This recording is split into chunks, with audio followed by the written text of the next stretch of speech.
असम और त्रिपुरा के लिए 4 स्पेशल डेवलपमेंट पैकेज कंपोनेंट्स आज हुए हैं, जो 4,250 करोड़ रुपए केंद्र सरकार के और राज्य सरकार का जोड़ो तो 7,250 करोड़ रुपए के फैसले।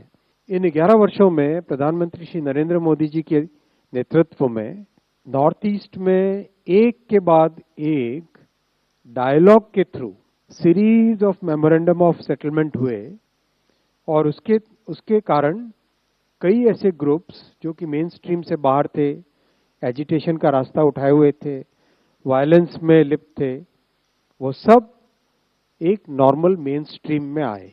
रिसेंट टाइम्स में 4 और नए मेमोरेंडम ऑफ सेटलमेंट हुए हैं असम और त्रिपुरा में।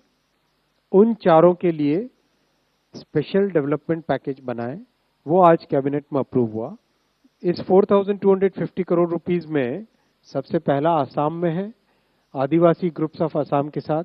फिर दूसरा है असम में ही दिमासा नेशनल लिबरेशन आर्मी और दिमासा पीपल सुप्रीम काउंसिल के बारे में के साथ।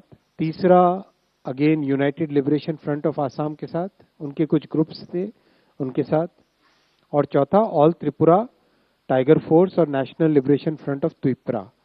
इन चारों के साथ जो डिस्कशन होके जो मेमोरेंडम ऑफ सेटलमेंट बना, उसके हिसाब से ये प्रपोजल्स अप्रूव हुए।